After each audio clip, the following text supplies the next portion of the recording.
J'ai eu 4 jours de délivrance et 2 jours de coma. De coma spirituel. Enfin, mon âme n'était plus là. Je respirais, j'étais là, à côté de mes proches, mais moi j'étais partie. Ce que Dieu, en tout cas, m'a fait grâce de voir, c'est que j'étais dans mon cercueil. J'ai vu ma tombe, j'ai vu que j'étais dans le cercueil, et à un moment donné, j'étais propulsée dans la galaxie, l'espace. J'ai vu quelques étoiles. Et je suis restée, j'ai l'impression que je suis restée vraiment dans cette galaxie pendant une éternité. Ça durait et j'errais, mon âme errait, j'errais, je me demandais mais qu'est-ce que je fais là? Qu'est-ce qui se passe? Et il faisait noir. Il faisait noir. Et après ce que j'ai vu les ténèbres, donc une nuée très sombre. Et une nuée et la lumière en fait. Donc j'ai compris par la suite parce que j'entendais des voix. C'était vraiment les anges de Dieu et les suppôts de Satan qui pas négocier parce qu'on ne négocie pas avec Dieu, mais le diable qui réclamait mon âme en fait et ma vie. Et il disait, mais enfin, Seigneur, il y a un pacte qui a été fait, elle n'a pas suivi tes voies, elle n'est plus digne d'être appelée enfant de Dieu. Donc elle est devenue mon enfant, donc voilà, il faut nous la laisser. Donc c'était vraiment comme s'il y avait un combat spirituel entre les ténèbres et la lumière. Et à ce moment-là, je sais pas, un esprit démoniaque m'a pris et m'a demandé si j'étais prête. Et il m'a dit, regarde en bas, là-bas, le trou noir que tu vois, on va y descendre. Et là, j'ai commencé à crier. Et je criais réellement, puisque ma sœur m'a dit par la suite, quand j'ai retrouvé mes esprits, que Dieu est vraiment grand et il a tout fait. C'était vraiment sous son contrôle, parce que la manière dont tu criais, c'est pas possible qu'on n'ait pas eu des voisins qui sont venus à la maison pour réclamer des tapages nocturnes en plus, puisque ça se passait la nuit. Et donc cet esprit démoniaque m'a précipité dans le trou.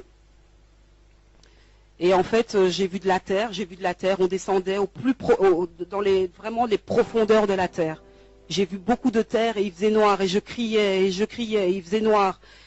Et au plus on s'enfonçait, au plus je criais. Et puis à un moment donné, on s'est arrêté, comme dans une espèce d'ouverture, comme dans une grotte.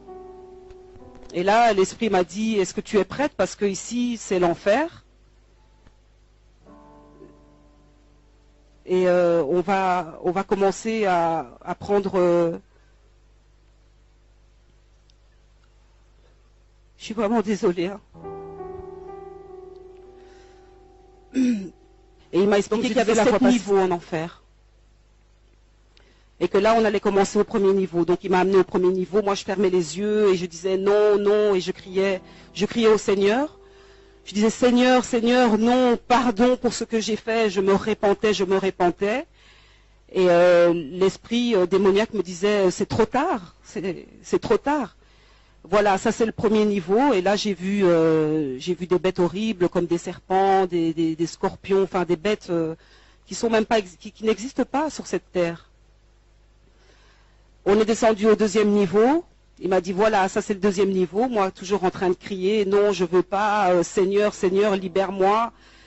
On est descendu au troisième niveau. Et au troisième niveau, il m'a montré une personne qu'on châtiait en fait. Donc cette personne était un homme et cet homme recevait des coups de couteau. Et à chaque coup de couteau qui transperçait son cœur, il ne mourait pas. Il ne mourait pas, le sang giclait, cet homme pleurait, criait et la plaie se refermait.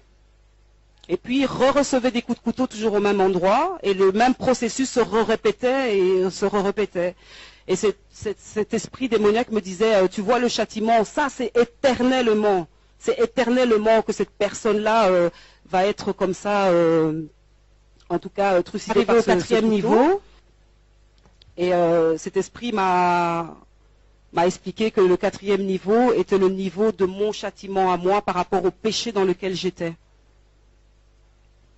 Donc péché sexuel, hein, puisque j'ai été condamnée par rapport à ça. Et on m'a mis sur cette pierre, on m'a ligoté et on m'a laissé là. Et tout ce que je voyais là en dessous de mes pieds, donc la pierre était debout, hein, pas couchée, donc j'étais vraiment contre un mur. L'enfer ressemble à une grotte, en tout cas là où j'étais, au niveau, c'est une grotte en fait. C'est une grotte où il fait sombre, où il y a du feu à gauche et à droite. C'est un endroit très lugubre où on n'entend que des cris d'épouvante qu'on n'a jamais même entendu dans des films d'horreur. Et moi je criais, on criait avec toutes les filles. Et des démons venaient, me touchaient, me pressaient à mes parties intimes. Et l'esprit m'a expliqué que ton châtiment c'est d'être violé éternellement.